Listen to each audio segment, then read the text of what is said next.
Hello and welcome to Wild Heart Yoga Holistic Healing. I am Hannah Ray. If you are new here, welcome and thank you so much for checking out today's video. Today I just wanted to give a kind of brief overview of what really makes up Yin Yoga, especially if you've never heard of it before, and even if you have, maybe there are some components of it that you didn't know about. I know that there are definitely some things that when I went and did my training, I realized I was doing a little bit differently, so I'm going to be changing some things going forward. But yeah, I just did my Yin Yoga Therapy Teacher Training in Goa, India with Alex Stenkinger, and I will link her website in the description below in case you're interested in finding out more about that. So, what is Yin Yoga? It has many wonderful benefits for the mind and body, like all other forms of yoga, but today I really want to talk about how it stands out from other types of yoga, what really makes up Yin Yoga, what makes Yin Yin. So, for Yin Yoga, there are 3 basic principles applied to it. The first is finding your edge. So as we go into a pose, all these poses are held for extended periods of times, but as you go into a pose, the goal is to try to find as deep of a stretch as you can without causing any pain, of course, and where it's a tolerable level of discomfort or positive stress so that you're able to stay there for an extended period of time. So once you find where your edge is in a pose, and maybe this is after taking some micro adjustments, moving slightly to figure out where your unique areas of tension are, then the second principle is stillness. So then we find stillness there, and we only want to move really in order to go deeper. If as your body releases, you can find a new edge, or if the discomfort or tension becomes too much, then you can back off. But aside from that, the goal is to stay still for the entirety of the hold that we're going to be in that pose.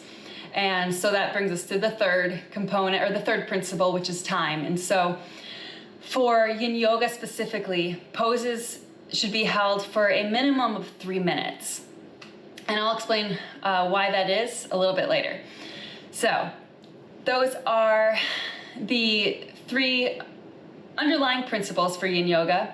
And the reason that it is done in this way is because Yin Yoga is intended to target the deepest layers of connective tissue and fascia, where most other forms of yoga only target the superficial layers. Yin Yoga goes much, much deeper, and as a result has many great physical and mental, emotional health benefits as well. So moving on, that brings me to the 3 components of Yin Yoga. The first one being mindfulness. So Yin Yoga has a very meditative state to it, or aspect to it, where we are being mindful of the present moment, tuning into the breath, being aware of what is happening in the body, what we're feeling, where the tension is, noticing as it releases. And our yoga practice really goes beyond the mat, and our mindfulness goes beyond the mat when you start to notice, be intentionally aware of what's happening in the present moment, even when you're not practicing yoga. So this can be maybe noticing how your thoughts or your emotions or interactions throughout the day, or even posture or different activities you do, how those affect you physically, emotionally, spiritually, whatever it may be. And as we practice noticing what's happening in the body while we are in our yoga practice, it's like training our brain to be more intentionally aware in the present moment, so that we can notice then, maybe it's actually how I've been sleeping or my posture that's been causing this pain where I have this tension here. Or maybe it's, now I notice that whenever these type of interactions happen, then it's followed by this kind of behavior, whatever. Things that maybe we are not aware of from all the time. So this is how mindfulness can be a really great component of Yin Yoga, even beyond the practice itself.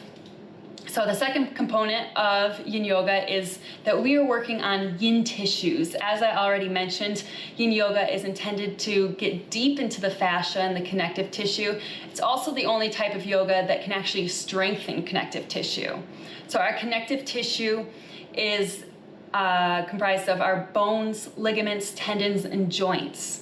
And so most other forms of yoga are simply working on strengthening or superficially stretching the muscles themselves, but not actually doing much for the yin tissues. The other yin tissue we have is our fascia, and the fascia is like a spider web of webbing throughout the body, and it runs in certain planes throughout the body, and because it's all connected, you know, an area, it's like pulling on a string up here, it's gonna affect something down at the bottom too.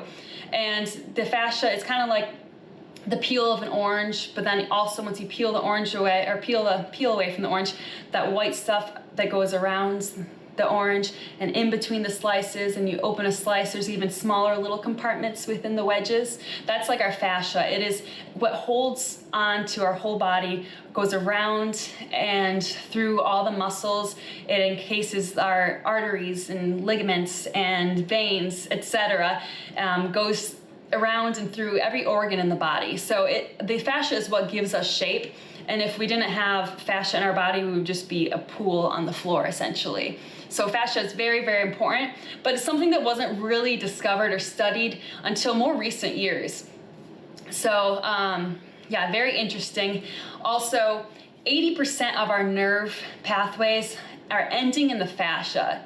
And so because of this, when we have heightened stress or emotions that go undealt with, too much stimulus coming into our lives pretty much, and we aren't able to complete all these nerve pathways or get rid of this emotional energy, this emotional energy can actually store in the fascia, creating blockages, which can cause, you know, emotional issues or actually develop into chronic pain or illness, etc. There's definitely a multidirectional connection between our physical states, our thoughts, our mental state, and our emotions. And so being able to release the stored emotional energy through releasing the fascia is super, super important and beneficial for so many people for so many reasons. It's a wonderful way to regulate the nervous system.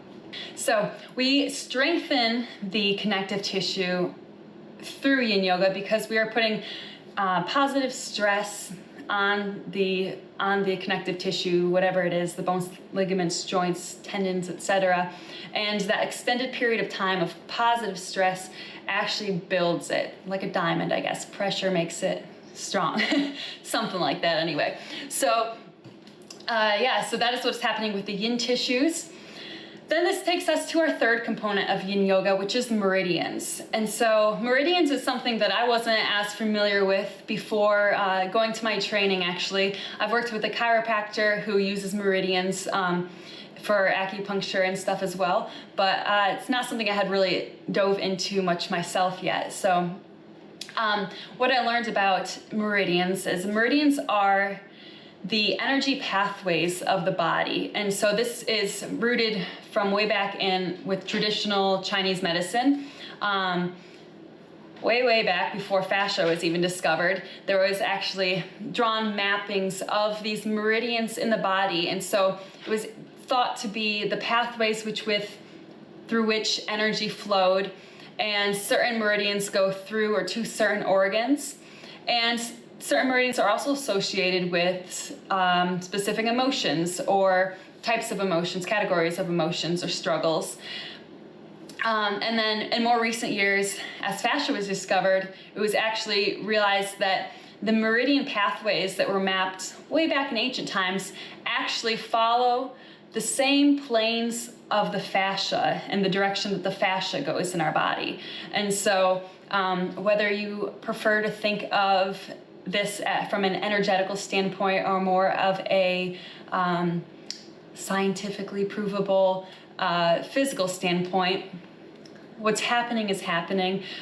There's definitely energy moving or stimuli from our nerve pathways moving through our fascia. And so blockages in this fascia or the meridians can cause significant issues, whether it's, again, emotional or physical illnesses, etc. So we work with the meridians in our classes for a true Yin Yoga class, and there are actually 5 elements, which is pretty much a way of kind of categorizing some of these meridians and basically making a metaphor for what those meridians associate with, and kind of telling a bigger story about them. So we have our water meridian, fire, earth, metal, and wood. So those are the five elements. The classes for Yin Yoga don't necessarily have to stay within those elements, but those are just some different ways to talk about what's happening, some of the characteristics associated with certain meridians. And I won't go too much more into that today, though. So those are the basic things that make up Yin Yoga. That's finding the edge, stillness, and holding it for a long time, 3+ minutes. And then our components are the mindfulness, yin tissues, and meridians. So some of the benefits that can happen through Yin Yoga practice is regulating the nervous system. So dealing with stress, anxiety, helping to process unprocessed emotions or stuck energy. This can be really helpful for those who are maybe dealing with depression and feel numbed out. And as a warning, sometimes when you are processing emotions that have been undealt with or stuck, stored physically in the body, it can sometimes feel a little bit worse before things get better, but is really beneficial to let out that stored energy and be able to work through it. Another thing that's happening that's really important in yoga is through the mindfulness practice, especially if you are including a meditation practice in addition. When we practice increasing our threshold for distress tolerance by breathing through discomfort, by saying, this is just a sensation in my body. I can stay here for a few minutes longer, whatever it is, or whether it's practicing mantras during your practice or affirmations. What's happening when we do that is we are creating an opportunity for neuroplasticity to happen. And neuroplasticity is the ability of the brain to make new neural networks, pathways through repetition. So most of our neurons or neural pathways are formed as we are kids, and as we become adults and get older, we actually have less synaptic endings on our nerves, and part of that is because we aren't learning as rapidly and taking in new information. And it was actually thought for a long time that you can't learn to form new neural pathways as an adult, but that's been proven to be incorrect, actually, and the opposite. So when you're practicing these mindfulness and repetition of thinking new ways and training your brain to think of new ways, it's not immediate that those things that you are repeating to yourself or trying to change about yourself or your way of thinking, they don't happen immediately. But the more that you expose yourself to this way of thinking allows over time for your brain to make those new connections, so that eventually it becomes a more automatic way of thinking. And so, for example, maybe this is someone who's negative all the time and they're trying to work on being more positive. Maybe they're practicing the mantra, I can find joy and gratitude in the present moment. And they might not even believe that at first when you're saying it. But the more that you say it, you're going to be more intentional of seeing things to be grateful for in the present moment, because you're constantly putting that in your mind, awareness to draw into gratitude. And so over time, this neuroplasticity can take place. It can be great for overcoming mental health issues or stuck ways of thinking or stuck ways of dealing with things that create distressful emotions, whatever it may be. A lot of different things. So, and as I said before already a couple times, Yin Yoga is really great for regulating the nervous system, because many of us have such a yang-dominated lifestyle. Yang is our active energy. Yin is the more that restful, restorative type energy. And so with the go, overstimulation and not taking much time to be still, Yin is a really great way to balance our kind of yin and yang energies within the body. Bringing balance back physically, mentally, emotionally again. So, decrease of stress and anxiety, definitely a great benefit of Yin Yoga. Physically, we have an increase of synovial fluid in the joints due to Yin Yoga. So the synovial fluid is what causes the joints to be able to glide freely and smoothly. So that's really important, especially if you're maybe aging and starting to feel more creaky. I know I am. And it also aids hydration of the tissues. So like a sponge, if a sponge is just thrown into some water, it might just float on top, not really absorb that much. But if you squeeze it in the water, stretch it, and then let go, then it's gonna be able to absorb more, take in more. So by holding stretches for an extended period of time, it actually allows for a greater hydration of the tissues.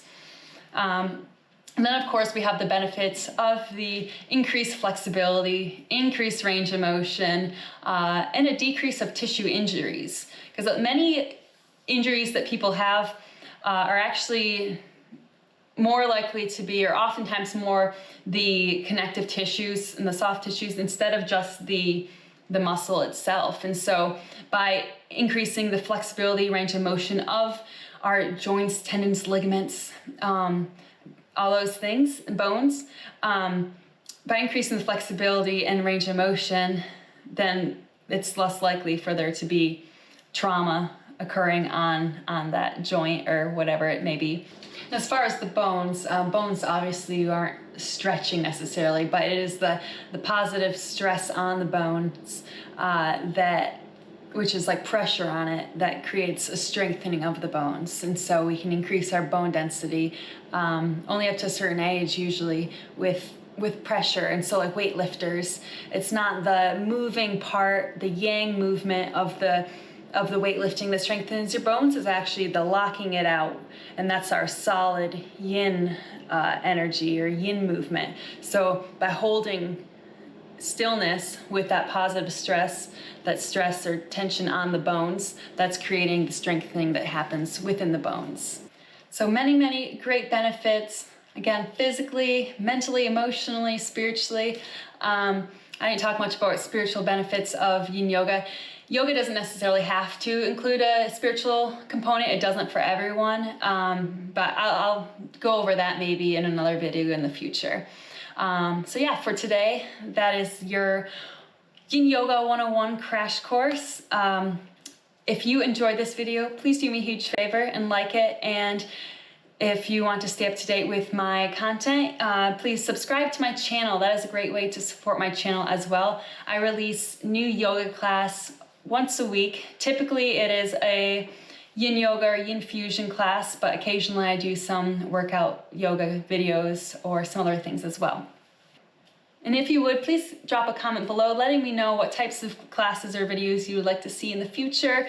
And also let me know, if you would, what time and days you are most likely to do YouTube yoga videos. So I've been playing around with what days and times I release videos, but I'm not consistent with that yet, since I haven't figured it out quite yet. So if you would, drop a comment below, let me know what you think.